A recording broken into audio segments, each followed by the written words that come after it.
noche de viernes, qué gusto encontrarnos en este espacio de A la Medida, donde tenemos mucho análisis. Hablaremos el seguimiento al accidente que le dábamos a conocer ayer en Ciudad Quetzal. ¿Qué pasó finalmente con el conductor del camión? Aquí les tenemos el seguimiento. También hoy fue presentada una iniciativa de ley que busca tratar el tema de la legítima defensa. No se lo puede perder, son dos de los tres análisis que estaremos presentándole junto a Fernando Prera. ¿Cómo estás, Fernando? Muy buenas noches. Hola Sandy, muy buenas noches. Como siempre es un honor y un placer saludarte. Amigo y amiga televidente, análisis a la medida de cada una de las notas que Sandy le ha mencionado.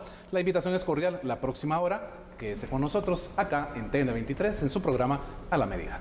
Que también está listo y está con nosotros para darnos un adelanto de lo que se viene en el último bloque de Noticias Internacionales. Es Andrés Estrada, a quien también le doy la bienvenida. Andrés, buenas noches. ¿Qué tal? Feliz noche, Sandy, Fernando. Mucha información a nivel internacional. Hay preocupación en Perú por estos leones marinos, una gran cantidad. Estamos hablando de miles de leones marinos que han muerto por gripe aviar. ¿Gripe aviar en un león marino? Sí, y esa es la preocupación que surge. Y además en Ecuador, otro expresidente acusado de corrupción. Estamos hablando de Lenín Moreno, expresidente de Ecuador, que es acusado de corrupción. Los detalles en unos minutos.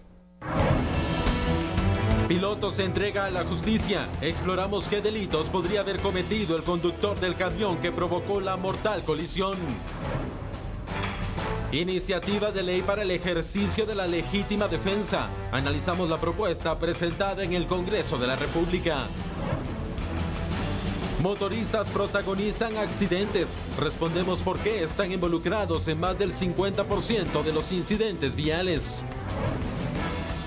Inauguran nueva sede de las juntas de disciplina y de la supervisión general de tribunales del organismo judicial.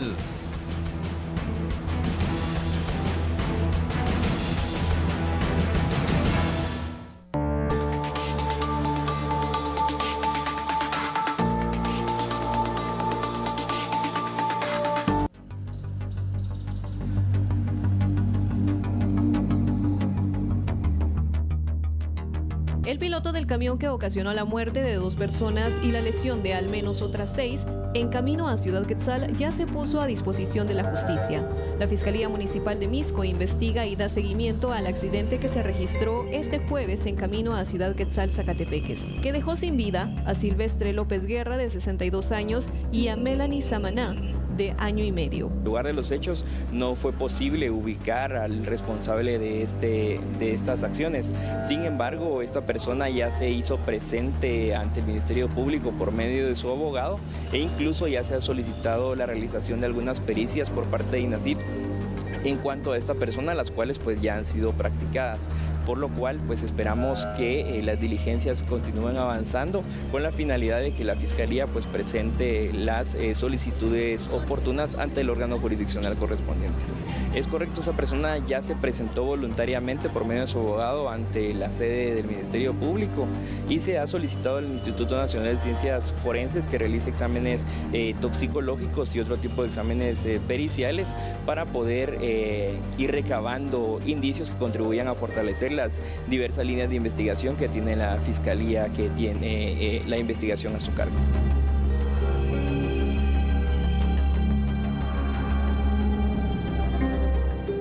Al Hospital Roosevelt fueron ingresadas 4 personas heridas. 3 de ellas, 2 hombres y una mujer, ya fueron dadas de alta, mientras que el señor César Pirir, de 42 años, sigue internado por politraumatismo general en estado estable.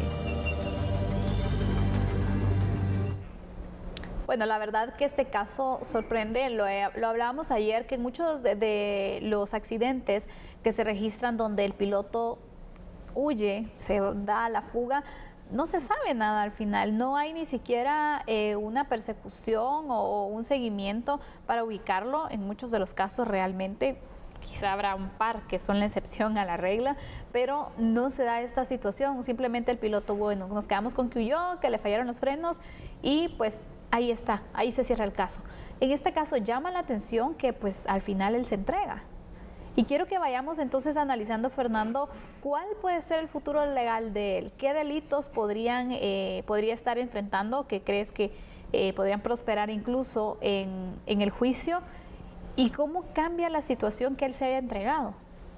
Bueno, vayamos en orden porque la idea es que este espacio pueda servirle a usted, amigo y amiga televidente, como pues algo que le genere nuevo criterio, que incremente su acervo cultural y lo más importante, que podamos, pues aunque sea un poquito, educarle en temas que normalmente pues no puedan ser su día a día. Si usted maneja un vehículo, sea cual sea el tamaño de este, y ocasiona un accidente en donde usted es el culpable, por favor, consejo legal, no huya. Enfrente la responsabilidad de haber conducido de una forma imprudente en el momento en que sucede el accidente. Si fue culpa suya o no, eso ya después se va a dilucidar, pero toda vez hay un accidente y hay heridos, por favor, el mejor de los consejos legales que puedo darle es no huya, porque esto se va a convertir en un agravante del delito que se pudo haber suscitado en ese accidente. Entonces, empecemos en ese orden. La recomendación de parte de TN23 y a la medida es que si usted se ve involucrado en un accidente, por favor, jamás huya. Primer punto. Segundo punto, ¿qué sucede con la situación jurídica de este piloto? Aquí el tema es que en el momento de haberse suscitado el accidente, Sandy, él huyó. Ya eso está pues grabado como un espacio en donde él no respetó lo que tenía que haber hecho. Número uno, como un ciudadano responsable.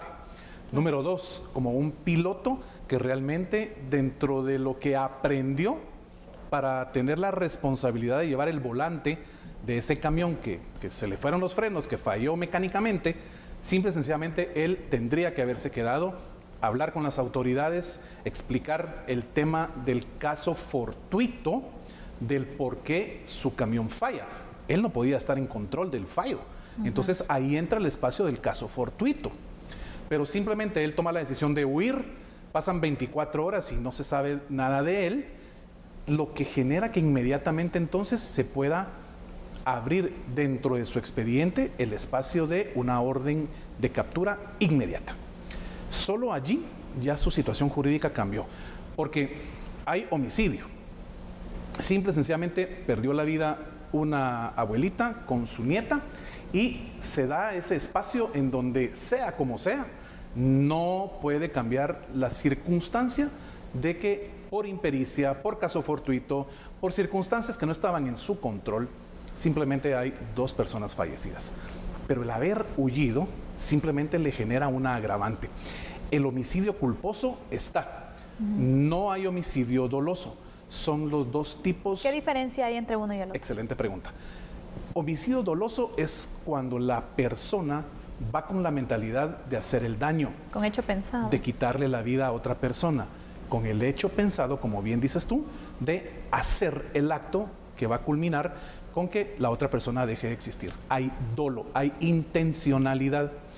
Pero en el caso de el homicidio culposo, simple y sencillamente fue porque hubo impericia, el caso fortuito del que le explicaba, el vehículo falla y entonces él no tiene el control por la velocidad que agarra el camión y simple y sencillamente pega con los vehículos y se da la circunstancia de la pérdida de la vida de estas 2 personas.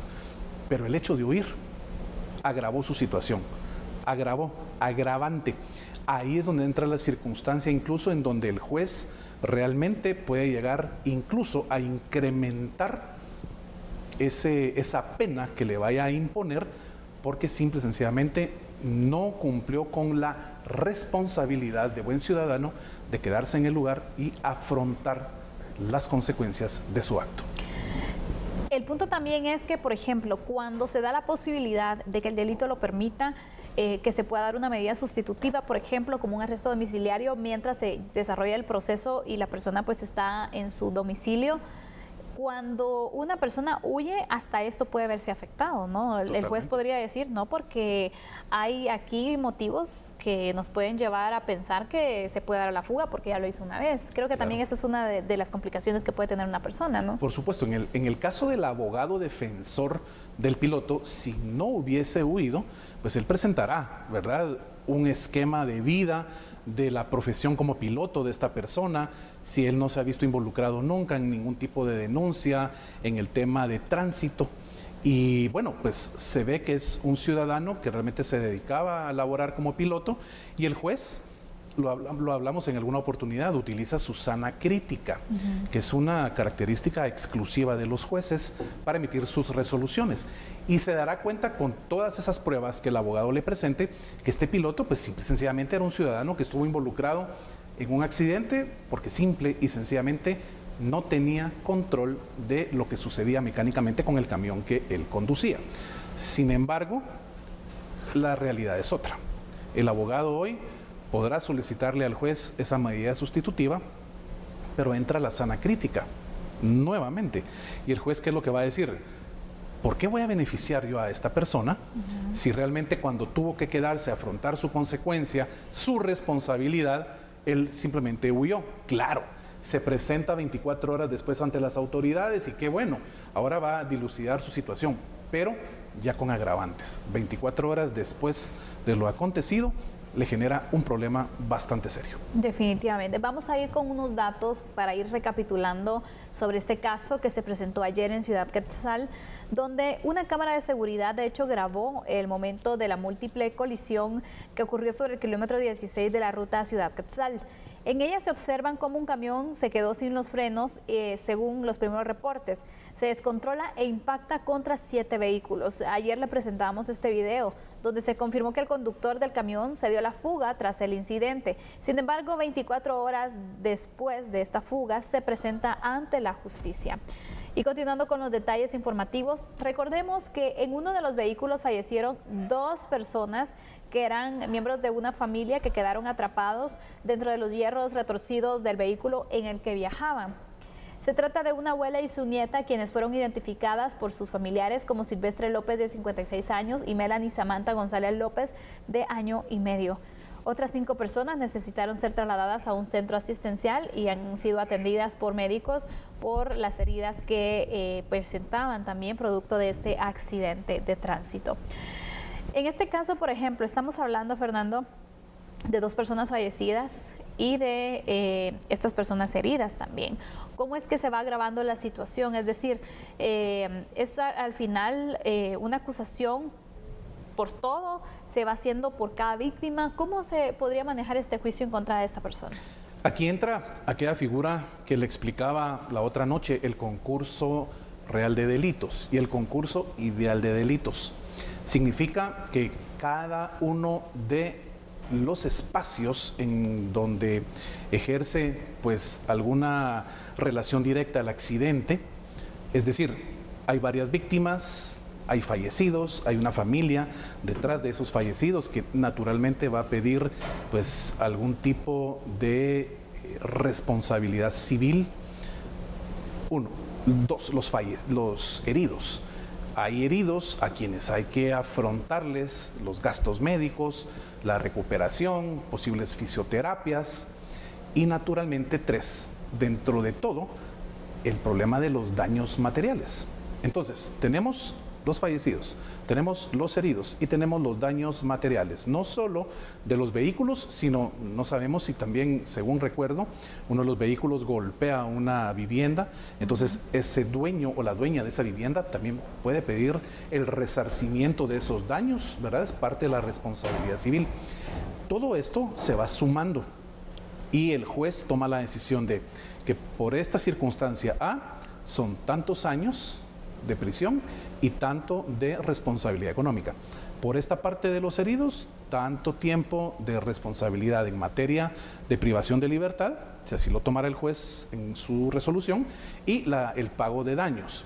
Y en el caso de los aspectos materiales, casa, asfalto de la carretera, bueno, todo lo que puede significar dentro de un accidente, también hay responsabilidad económica que debe afrontar el responsable. O sea, se suma cada uno de los espacios que en materia legal tiene el que responder y al final de cuentas tendrá una resolución que va a dictaminar cada uno de los espacios que debe responder esta persona pues por la impericia en la que incurrió. Así es que le explicamos entonces, y es importante poder tener todo ese escenario para que vea entonces cómo se complica un caso al final cuando la persona se da la fuga, porque tiene estas agravantes que también se van presentando sobre todo también cómo al momento de no tener cuidado, ya sea en la forma de conducir o de el control mecánico que pueda tener el automotor también, cómo nuestra vida puede cambiar y verse implicada en estos problemas legales al final, ¿no? Que esta persona pues deberá pasar todo el proceso, que no sabemos cuánto tiempo va a durar también el proceso. Sabemos que el sistema de justicia tiene una mora también judicial y que es un caso que por lo menos en 3 meses, 6 meses probablemente no se vaya a resolver, que lleva realmente su tiempo y mientras tanto está pues en manos del juez que pueda decidir cuál va a ser el futuro de esta persona. Y fíjate, Sandy, que para finalizar también, así como estamos hablando de agravantes, también existen atenuantes. ¿Y qué significa? Si usted se ve involucrado o involucrada en un accidente de tránsito, pero usted, 1, no huye, 2, afronta su responsabilidad y 3, usted ayuda a los heridos. Usted le presta todo su auxilio a las personas que realmente sufrieron la peor parte. Entonces, cuando se realiza todas estas declaraciones ante el juez, el hecho que usted le haya ayudado a la persona que sufrió los daños, pues eso es una atenuante, es decir, le rebaja la pena, le rebaja la problemática. Así que lo mejor es hacer lo que realmente como buenos ciudadanos y buenas personas tenemos que generar hacia nuestro prójimo. Le hemos presentado entonces el análisis de esta noticia que hoy ha trascendido. Con esto vamos a hacer una pausa. Regresando, hablaremos de legítima defensa.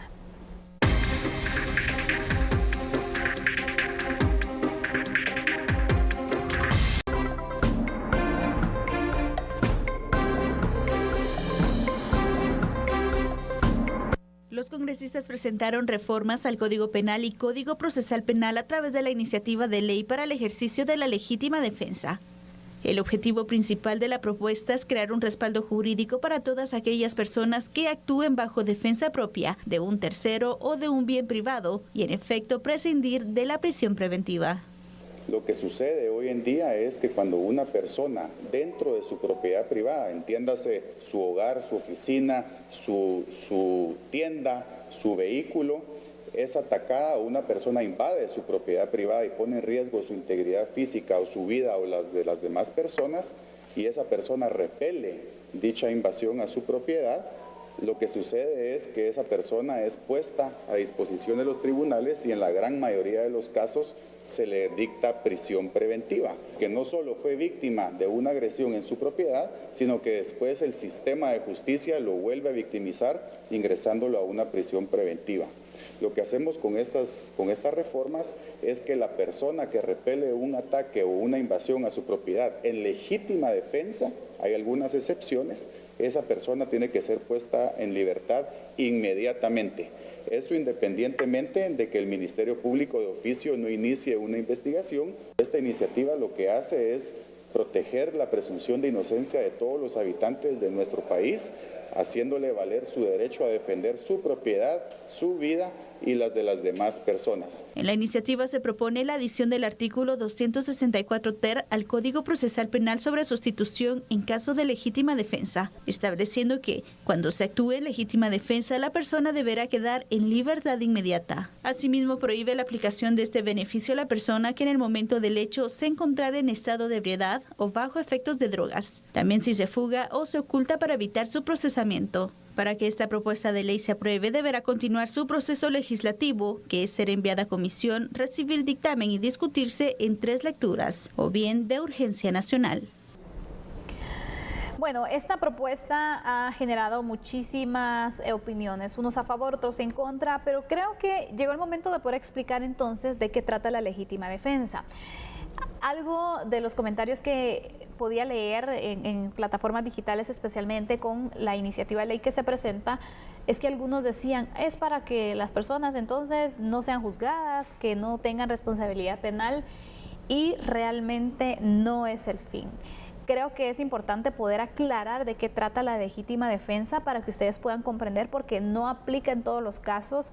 Hay ciertos requisitos que se deben cumplir para que se le pueda aplicar la legítima defensa a una persona. En algunos casos, y este era de otro de los comentarios que veía, que decía, bueno, pero ¿en qué va a cambiar si ya se está aplicando? Porque en algunos casos se ha aplicado, pero la diferencia marca también, y creo que esta propuesta pues tiene un punto a favor, en el sentido que sí, en algunos casos se ha comprobado que la persona actúa en legítima defensa, pero mientras ya pasó en la cárcel el proceso penal. Claro. Lo que se busca aquí es que al momento de que tengan indicios y que puedan entonces cumplir con ciertos requisitos que se establecen para una legítima defensa, la persona no sea enviada a prisión, sino que se le dé una medida sustitutiva mientras se arregla la situación y se esclarece el caso, que creo que ese es un punto a favor. ¿Tú qué piensas? Yo estoy totalmente de acuerdo. Realmente no podemos seguir pensando que cualquier persona, hombre o mujer, defendiendo a su familia, defendiendo su propiedad, esté a merced y en las manos de un común y corriente delincuente que simple y sencillamente vaya con la mentalidad de te voy a quitar lo que es tuyo, incluyendo la vida de tus seres amados y si puedo, tu vida también. Y simple y sencillamente si me atacas, la ley te va a caer encima, a vos y no a mí. No más de eso. Tenemos el derecho constitucional a defender nuestra propiedad privada, sea cual sea esta. Su vehículo, su tienda, el almacén donde usted trabaja, el espacio de su vivienda, su casa. Entonces, toda vez aparezca un malandro de estos con la mentalidad de querer allanar su propiedad y quererse llevar lo más preciado, esta ley permite realmente accionar con la libertad del caso de, primero, la vida de quien me quiere a mí, quitar la mía o la de mi familia, mis hijos, mi cónyuge, mis padres, mi sangre, y es preferible entonces la vida de ese malandro antes que la vida de su familia. Piense que puede ser usted, amigo y amiga televidente, quien se vea en la necesidad de reaccionar de tal manera en donde la defensa propia le permita a usted no solo estar con la tranquilidad de que su familia, su núcleo familiar, Sandy, no se va a destruir por el hecho que se vaya esta persona por haberse defendido legítimamente 6, 8, 10 meses a prisión, si bien le va. Exacto. Tener que erogar una cantidad fuertísima de honorarios en materia de defensa, porque pues en estos casos realmente el tema de un proceso penal se necesita tener buena plata.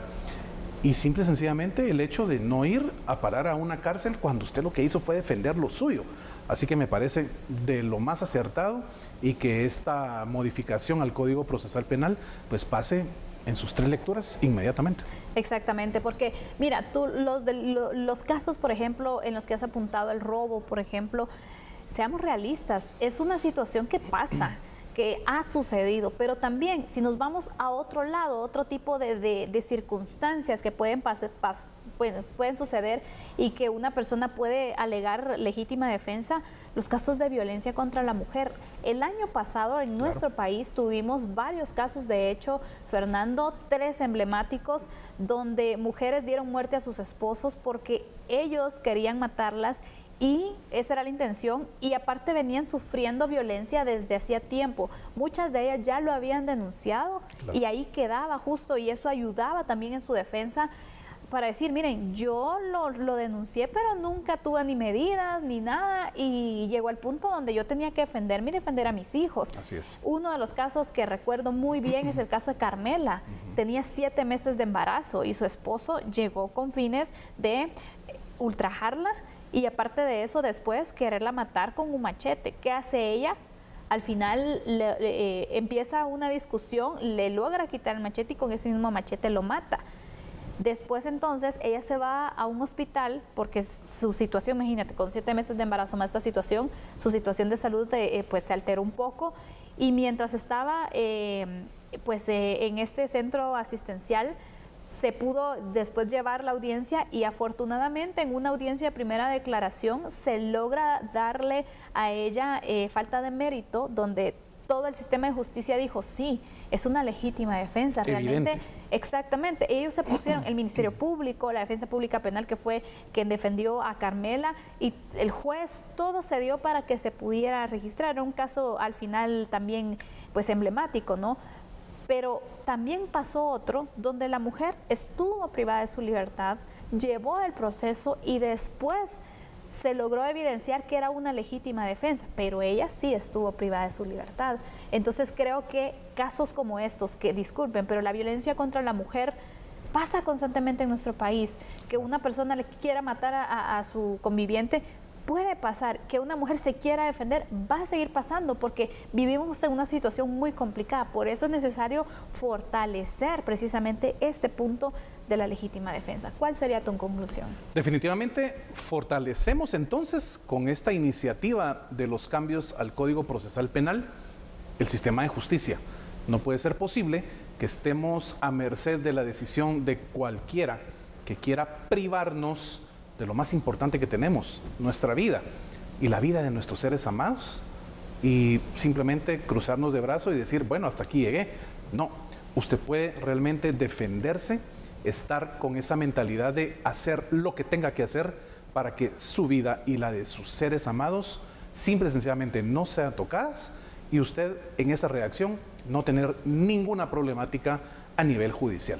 Me parece formidable lo que se está haciendo y ojalá que esto pues muy pronto lo tengamos como parte de nuestro derecho positivo para que sea aplicado de inmediato en pro y en beneficio de todos los ciudadanos buenos y no de los malandros que andan queriendo hacer el daño a todo ciudadano que se le pasa por enfrente. Y recordemos que, ya para ir finalizando entonces con este tema, recordemos que si bien la legítima defensa se establece, sí se necesita que se pueda fortalecer para darle herramientas a los jueces también de que puedan tomar las decisiones, porque en algunas ocasiones por la coyuntura a veces mejor se lleva un proceso y se puede tener el temor, ¿no?, de tomar una decisión inmediata, y yo creo que esto puede darle herramientas también a los jueces para que puedan tomar decisiones que sean inmediatas y que de esta manera entonces también se pueda decidir rápido y no afectar a la víctima realmente de lo que está sucediendo. Así que veremos entonces, ojalá que pueda contar con el apoyo en el Congreso de la República y se pueda al final aprobar para ir fortaleciendo el sistema de justicia. Vamos a la pausa.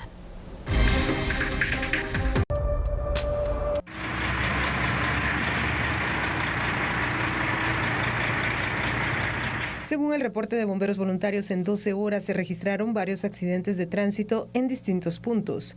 En promedio, cada 120 minutos, un motorista sufrió un percance vial.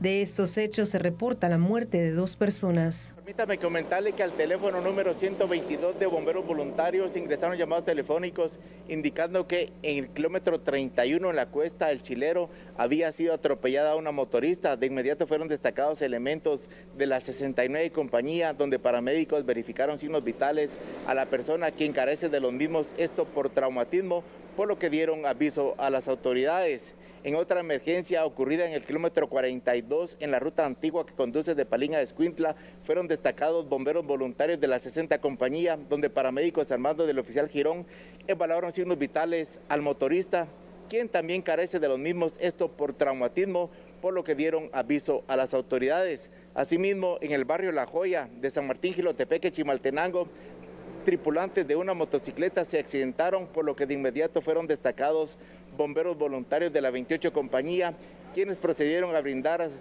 primeros auxilios a los tres tripulantes, trasladando a uno de ellos al hospital de la localidad. El reporte de febrero de bomberos voluntarios detalló que un total de 130 accidentes de tránsito fueron cubiertos a nivel nacional. El 60% involucraban a motocicletas.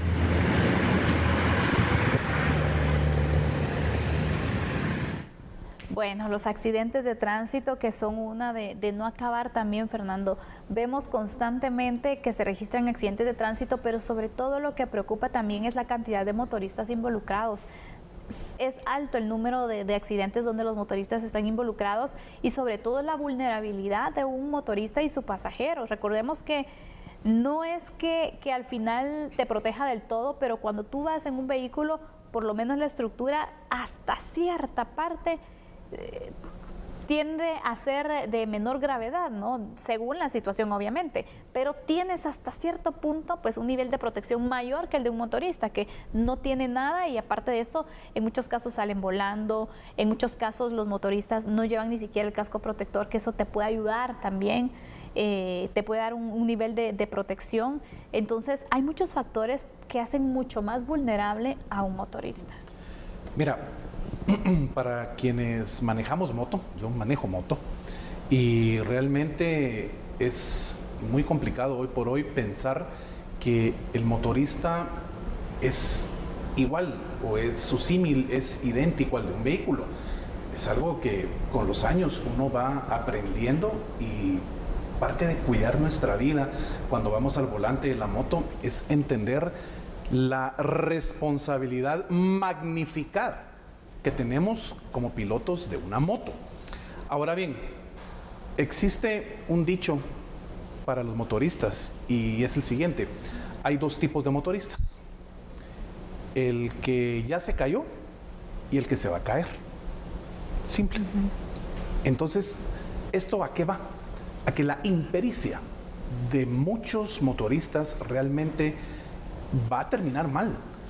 Creo que la mayoría de casos tiene que ver con que hay motoristas que tienen una mentalidad de que su moto, al ser de un motor pequeño, 150, 180, 200, la quieren convertir en una moto tipo racing, de esas de carreras, y entonces le abren el escape, piensan que le generan mucho más caballaje y están entonces corriendo en las calles de una forma alocada, en donde no solo ponen su vida en un peligro total, sino ponen en riesgo vidas de otras personas. Ya hemos hablado de la responsabilidad penal a la hora de manejar un vehículo, y el motorista no es la excepción. Entonces, pasa acá algo. La ley y el reglamento de tránsito no se aplican de manera correcta. Así es. Simple y sencillamente, toda vez veamos esa anarquía en las calles, en donde pilotos de buses, de camiones, de vehículos y de motos hagan lo que se les da la gana, esto no va a cesar. El problema es que el piloto de bus, el piloto de camión, el piloto de vehículo va protegido. Lleva una gran carcasa metálica a su alrededor, que a la hora de una colisión, lo más seguro es que, primero Dios, no le pase mayor cosa. El motorista no lleva nada, el motorista va a salir volando, el motorista va a sufrir lesiones gravísimas en sus piernas, el motorista automáticamente se va a caer y va a sufrir entonces con el asfalto que tenemos aquí en Guatemala, que su piel, que su dermis simplemente se levante, que pueda tener una exposición de hueso en ese tipo de circunstancias que son ya extremistas, pero que en la mayoría de veces sucede. Y por supuesto, cuando no se usa casco, y a ver, yo me atrevo a decir que de cada 10 motoristas que yo veo en la calle, por lo menos 5 o 6 andan sin casco. ¿Qué sucede? A la hora de un choque a 30 kilómetros por hora, esa cabeza, ese cráneo, ese cerebro va a sufrir una lesión que lo puede dejar inhabilitado para tener una vida normal. Así que esto es de responsabilidad, y saber que subirse a una moto conlleva magnificadamente más responsabilidad de quien maneja un vehículo. Exactamente, la verdad que sí, esa vulnerabilidad que tiene un motorista creo que debería hacerlos pensar de cuidarse más, de poder protegerse con el equipo necesario, porque varios casos son los que han atendido los cuerpos de socorro y han dicho, no llevaba casco protector, el golpe fue en la cabeza y eso le quitó la vida. Claro. Esta semana vimos un caso de estos donde incluso los bomberos decían que hacían el llamado a invertir en un casco protector. Pero aparte de esto es, imagínate, hemos hecho aquí algunos sondeos, algunas noticias como por el tema del uso del casco, y yo recuerdo muy bien que en una ocasión un motorista decía, es que los cascos ahorita están caros. ¿Cuánto vale nuestra vida? Terrible. ¿Cuánto vale la vida realmente? Y otras personas que compran cascos, pero bueno, es que este es más barato que el otro, me voy a comprar más barato. No sirve, porque hay cascos que obviamente tienen las especificaciones que son de verdad de protección, y por eso hay que invertir en ese casco. Y hay otros que solamente son porque no los multen, por ejemplo, que son mucho más baratos, pero en realidad no nos va a cubrir en el momento de un accidente de tránsito. No significa que el casco le pueda salvar completamente la vida, pero sí es un nivel alto de protección que usted puede tener al utilizarlo, y que obviamente si va acompañado también pueda utilizar ese casco, un casco protector, su acompañante, pero vemos que a veces ni siquiera, y vemos entonces la necesidad de transportarse familias donde va papá, mamá, un bebé, y se han dado, todavía. Exactamente, y se han dado casos también. Recuerdo el año pasado, no sé si usted recuerda el caso donde viajaba precisamente un hombre, su esposa, un bebé, ¿y qué pasó? La mantita del bebé se quedó enrollada en la cadena de la moto, tuvieron un accidente y murieron. ¿Recuerda usted ese caso? Vemos que hay ciertas situaciones que nos ponen en riesgo y que al final también debemos de tomar las precauciones. No lo vea como un gasto, es una inversión que usted tiene que hacerle también porque constantemente se está exponiendo. Se expone a, por ejemplo, a la imprudencia de un conductor de automóvil, porque yo no voy a dejar ese punto en el que hay automovilistas que son imprudentes y a veces ponen en riesgo a los motoristas, porque sí pasa. Otra donde los propios motoristas son imprudentes y ponen en riesgo a otros, o incluso la propia persona, el propio motorista puede cometer alguna imprudencia. Recordemos, estar entre carriles, ir rápido y bueno, son factores de riesgo que constantemente van a vivir. Y la ira al volante es otro elemento. ¿Qué pasa si el motorista se encuentra o rebasa al conductor de un pick-up o de un carro y este va con una mentalidad agresiva? No le va a importar, y se han dado muchos casos en donde tira al motorista y ¿qué le importa? Y se va, huye y no afronta esa responsabilidad, y el motorista lo más seguro es que lesión gravísima o puede perder la vida. Otro tema, esos cascos que hoy usted mira en la calle de motoristas que andan con un tipo pelo mohicano, otros que andan con cuernos en el casco, otros que andan con pelucas que salen. Óigame, esos cascos de verdad no van a proteger la vida de nadie. Entonces, y el casco es para utilizarlo bien. Amárrese bien la correa de seguridad, no lo cargue por favor de codera. Muchos motoristas andan con el casco aquí en el codo y solo lo sacaron a pasear, que le dé el aire al casco, pero ellos con la cabeza toda pelada. Por favor, estamos aquí para tratar de inculcar esa educación y esa certeza que usted haga las cosas bien, porque le queremos vivo, le queremos viva, y simple y sencillamente es parte de lo que hacemos aquí en A la Medida, inculcarle pues esos espacios en donde usted pueda mejorar como persona. Y sobre todo recuerde, ¿quién más tiene que valorar la vida que la misma persona? Cuidar incluso a sus seres queridos, porque es una gran responsabilidad. Totalmente. Cargar a otras personas en una motocicleta. Trate de cuidarse, porque su vida vale mucho más del valor de un casco, de la premura que pueda tener también, por lo cual puede ir a excesiva velocidad. Realmente no vale la pena. Cuídese, porque sabemos que en muchas ocasiones el tema económico influye en el que, bueno, decidan, o el tránsito incluso, que se pueda utilizar una motocicleta, porque cada vez es más insoportable andar en vehículo en el tránsito, pero sí, sea responsable, cuídese, valore su vida, porque creo que este es el punto que queremos destacar aquí en A la Medida, para que usted lo tome en cuenta y actúe con prevención. Y otro punto, Sandy, muy importante, revise sus luces traseras, señor motorista. Sí. De verdad, de cada 10 motoristas, 8 andan sin luces atrás. ¿Y cuántos motoristas tienen por necesidad que manejar en la noche? Son demasiados.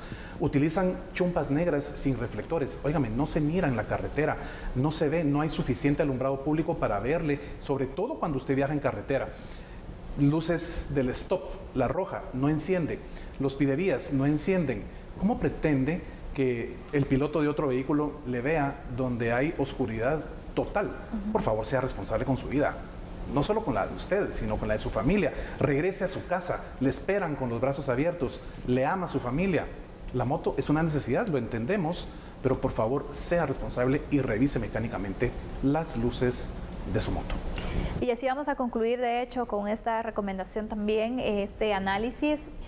Aquí llegamos al final del análisis de A la Medida. Fernando, pues te despido a ti también, que tengas una excelente noche, un buen fin de semana. Nos vemos el lunes. Claro que sí, Sandy. Buenas noches para ti, buenas noches amigos y amigas televidentes. Desde ya, un excelente fin de semana al lado de su familia. Abrácenlos, quiéranlos, dígales cuánto les ama, porque la vida es cortísima. Nosotros nos vamos a quedar acá todavía informándoles de unas noticias que también es necesario que usted pueda conocer, porque hoy se inauguró la nueva sede de la Junta de Disciplina y de Supervisión General de los Tribunales del Organismo Judicial. Autoridades del organismo judicial inauguraron las nuevas instalaciones de las Juntas de Disciplina y la Supervisión General de Tribunales.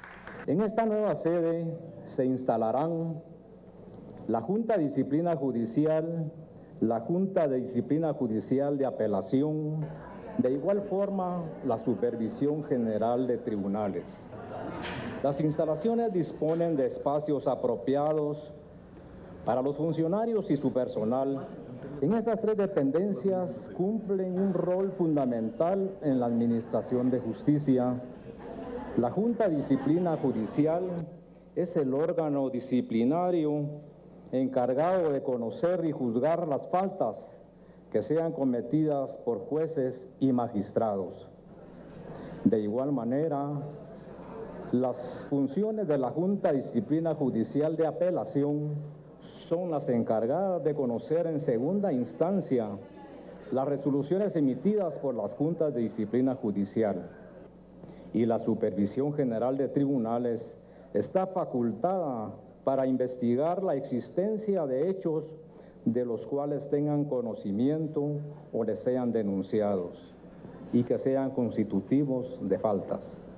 Además, desarrolla una función preventiva o por denuncia presentada, ordenándose la investigación correspondiente para establecer la buena marcha de los tribunales de justicia.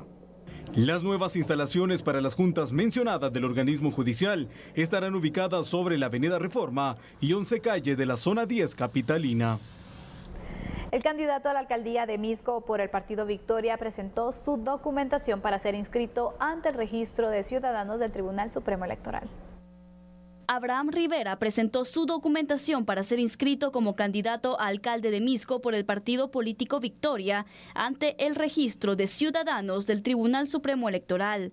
Hoy formalizamos algo para terminar recibiendo nuestra credencial más adelante con el propósito de implementar el plan de trabajo que tenemos. Nuestros equipos técnicos ya analizaron la administración municipal. Esperamos que la población analice nuestra propuesta. Luego de entregar su documentación, ¿cuál sería el siguiente paso? Bueno, esperar que la aprueben y recibir las credenciales y seguir en este momento en la actividad de proselitismo que nos permite la ley, y cuando sea el momento oportuno, pues salir públicamente como candidato a alcalde. En Asamblea General, el partido político Victoria presentó a Abraham Rivera como candidato a alcalde de Misco el pasado 19 de febrero.